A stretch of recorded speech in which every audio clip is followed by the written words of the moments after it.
그러니까요. 근데 지금 그 어쨌든 한동훈 대표가 그래도 좀 제정신을 차려줘야 그나마 34명에 해당하는 그 김태호 의원을 지지한 사람들이라도 탄핵 가결표로 해줘야 어쨌든 일단 직무정지는 시킬 수 있는 상황이 되는 거다. 일단 내일까지는 공격을 좀 삼가할까요? 일단 내일까지는 좀 넘어가야 되는 거 아닌가 싶고 한동훈 관련돼서 무슨 얘기가 나올지 저는 너무 궁금하다. 김어준 총수가 오늘 국회 과방위 출석해서 한동훈 대표에 대한 작전이 도대체가 어떤 거였는지 뭐 그런 건 아니겠죠. 설마 아니 HID 부대가 김정은 참수 부대니까 별 생각을 다 하게 되네. 아니 물론 거기가 원래 임무가 암살이에요. 암살. 네. 그러니까 그 후방에 가서 그걸 군사 용어로 분란전이라고 하는 건데 네. 그 요인 암살 테러 부대입니다. 거기가 원래 그래요. 그런데 이번 경우에는 이제 그렇게 극단적인 조치냐 하는 네. 것보다도 예비적인 계획으로 해놨던 것 같고 여차하면 체포까지는 저기 실행될 걸 또 이건 충분히 네. 봤던 것 같고 예. 그 비원 벙커는 한 번 들어가면은 거기는 누구도 접근도 안 될 뿐만 아니라 문이 작은 거 2개밖에 없다고. 한번 끌려가면 동쪽하고 서쪽인데 네. 거기에 소형 찝차 정도 들어갈 크기거든. 예. 그래서 약간의 화물이 예. 들어가는 게 그게 이제 서쪽이고 동쪽 문은 쪽문이에요. 작은 지하 도시에 해당한다고. 지하 도시죠. 네. 예. 그런데 여기는 한 번 들어가면 못 나와. 네?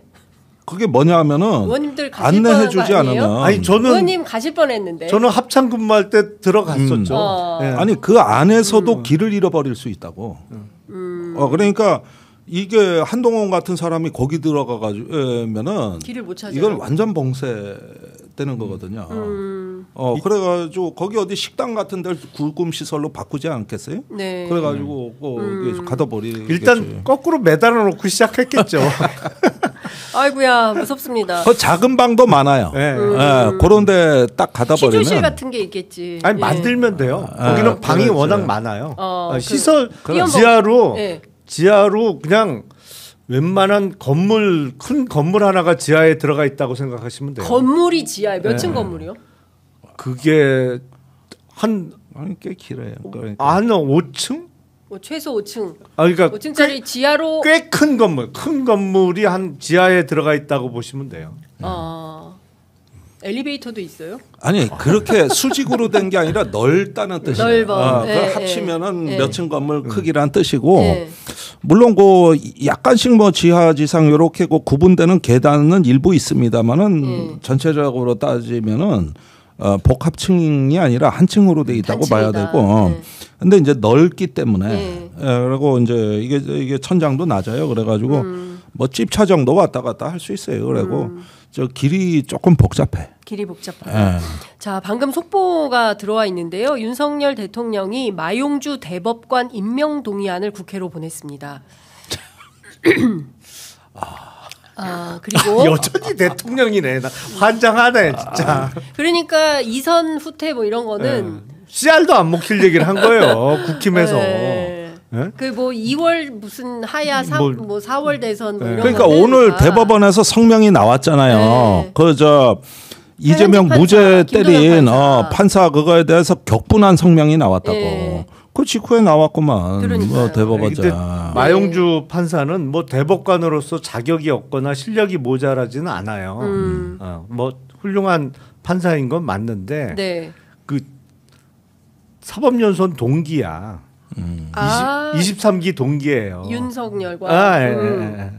근데 뭐 그렇다고 마용주 판사가 뭐 열렬 팬이다 아니면 뭐 커넥션이 있다 이런 얘기는 아닌데 훌륭한 사람인 건 맞는데 하필 또 연수원 동기야. 아니 근데 이 와중에 본인이 가지고 있는 권한을 인사권을 지금 계속 행사를 어제도 42건 시행령 포함해가지고 21건씩 42건을 제가를 했다는 거잖아요. 그러니까 이 정신 상태로 국정 운영을 나는 지속하겠다. 멈출 생각이 없다라는 것이 이제 오늘 또 확인이 된 것이고요. 이 와중에 권성동 원내대표는 이런 얘기를 합니다. 지금이 헌법 개정의 적기다. 국회의장이 중심이 돼서 헌법 개정 논의를 요청드린다.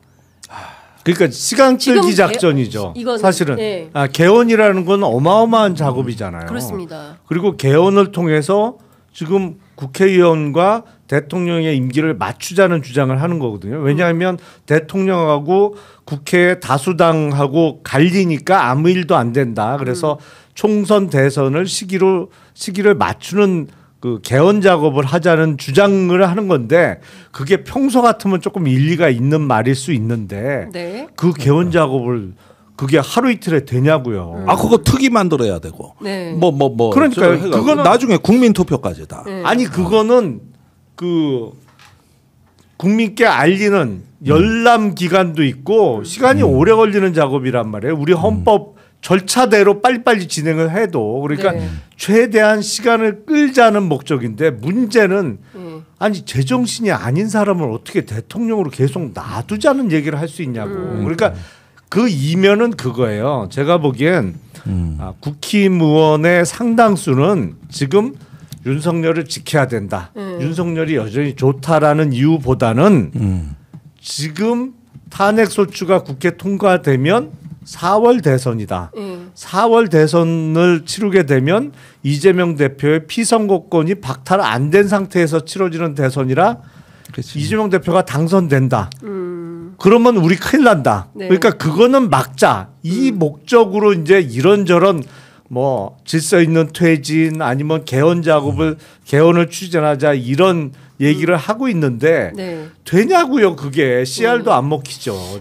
CR도 안 먹힐 것 같습니다. 근데 지금 그러니까 하여튼 이런 식으로 시간 끌기 작전에 돌입을 했고 그리고 본인 스스로도 그 하야보다는 탄핵이 낫겠다라고 하고 헌재에서 다투겠다. 그래서 얼마든지 돌아올 수 있다. 그러니까 본인의 이제 징계소송 행정법원에서의 징계소송에서 살아 돌아온 케이스라든가 뭐 이런 것들을 좀 생각하면서 부릴 수 있는 법 기술은 다 부려보겠다. 근데 진짜 우리 역사에 남을 대통령으로 될 것 같아요. 이렇게 질기게 철면피 아닙니까? 이렇게 국민들을 아니 이승만도 4.19 일어나니까 국민이 원한다면 내가 물러난다. 네. 또 저기 박근혜도 사실은 2016년에 내 임기는 국회에서 알아서 하라 그러면서 거국내각이나 뭐 하고 이제 본인이 얘기했다. 개헌도 얘기했다가 안 되니까 일단은 다 수용을 했고 네. 그게 국민들이 피를 안 흘렸던 또 하나의 배경이고 네. 근데 이자의 지금 이 윤석열의 행태를 보면 기어이 국민들 피를 보고야 말겠다는 어제 선동하는 거 보세요. 그러니까 이건 시민들끼리 맞붙어 싸우라는 얘기고 기어이 피를 보고서야 말겠다는 심사 같습니다. 네. 그 극단성, 폭력성 이러면서 어떤 그 자기중심적인 사고 체계는 이거는 저기 이미 저 어떤 이런 정신 세계, 사고 체계, 문제 해결 방식 이런 거 보면은 이젠 극단적 수준으로 가서 못 빠져나와요. 도저히 이게 쿨다운이 안 돼. 그래요. 권력에 대한 무한 어떤 그 욕망까지 해가지고 지금 이런 식으로 하면은 아직도 내가 보기엔 법기술적으로는 쓸 수 있는 자원이 남아 있는 것 같습니다. 이게 저기 그 사실은 검거하는 것도 골치 아플 것 같아요. 그러니까. 아직까지 경호처에 100일단이 남아 있거든. 무력이 있는. 이런 조직도 헷갈릴 거라고 지금. 아니 그러니까 대통령 권한대행이 정해지면 권한대행의 지시로 경호 풀으라고 명령을 해야죠.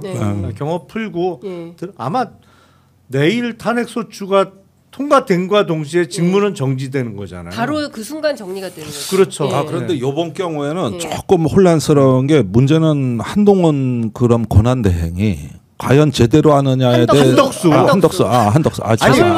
내가. 한동훈 권한대행인 척했죠. 지난주 일요일에 그렇죠. 근데 이 한덕수가 지금 내가 보기엔 피해자 애매한 게 자꾸 그 내란에 대해서 어떤 얘기하기를 꺼려하면서 민생 얘기만 하려고 그래. 책임 안 지려는 전형적인 태도입니다. 그리고 12월 4일 날 대통령을 찾아갔잖아요. 한동훈하고 같이. 그때도 아무 일도 안 했어. 내가 보기엔. 그 뒤로 저기 자기가 내각을 통할하잖아. 그러면 국방부 같은데 저기 빨리빨리 후속 조치를 했었어야 되는데 그때도 사흘간 아무 조치를 안 해가지고 내가 알기로는 10수, 9공수 쪽에 증거 자료도 그 부대 일지가 다 사라진 게 그때요. 그때 군사 경찰이 와서 다 수거해가고 저기 뭐야 이러는 동안에 아무 조치도 안 했어. 그래갖고 부대 일지가 사라지면 네. 그다음에 그 저기 단편 명령 내려온 이런 게 사라지면은 진상 규명이 무지한히 어려워져. 네. 우리가 5.18의 광주 진상 규명이 어려웠던 게 공수부대가 광주에 갔을 때 그때 부대 일지만 없어. 그게 지금까지도 우리가 어려움을 겪고 있는 거예요. 그리고 말 맞추기를 했어. 또 사흘 동안. 이게 치명적이라는 거예요. 네. 그런데 이 한덕수 총리를 보면은 이런 유해부터 해서 수습할 수 있는 무수한 조치 중에 지금까지 한 게 아무것도 없거든.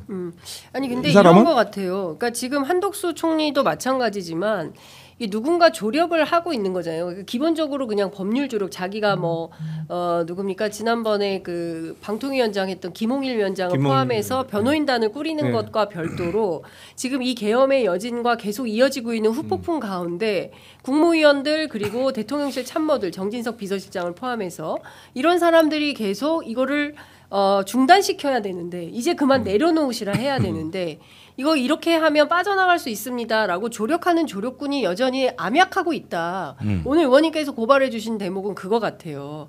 그렇죠? 다 그대로 있습니다. 그러니까 다 살아있는 뭐가 드러났습니까? 아니 국회에서야 그 저기 휘두르는 주먹에 눈길이 따라가는 거야. 그 뒤에서 조종하는 그룹으로 눈길이 그 너머로 가야 되거든. 네. 그러니까 그 조종자 그룹은 여전히 그게 이번 주에 탄핵 이후에 사실은 해야 될 일이에요. 그런데 너무 많은 증거가 인멸됐어요. 이미. 네. 네. 그러니까 지금 한덕수 국무총리가 보여주고 있는 자세가 애매하기 때문에 네. 과연 권한대행을 시킬 수 있느냐. 사실은 근데 우리 헌법과 법률에 의하면 대통령 유고 시에는 국무총리가 권한대행을 하도록 되어 있는데 네. 자세가 애매하단 말이에요. 진짜로. 그 사람 애매하네. 네. 그렇게 되면 다음 수순은 최상목 경제부총리인데 네. 그 한덕수 총리도 공범인 게 확실하면 뭐 권한대행에서 확실하게 제껴야 되고. 제낄 수가 있는데 네. 이게 애매한 상태로 내일 탄핵소추가 국회 통과되면 사실은 권한대행을 누가 하는 게 맞느냐도 네. 그거 갖고도 대단한 혼란이 올 수밖에 없어요.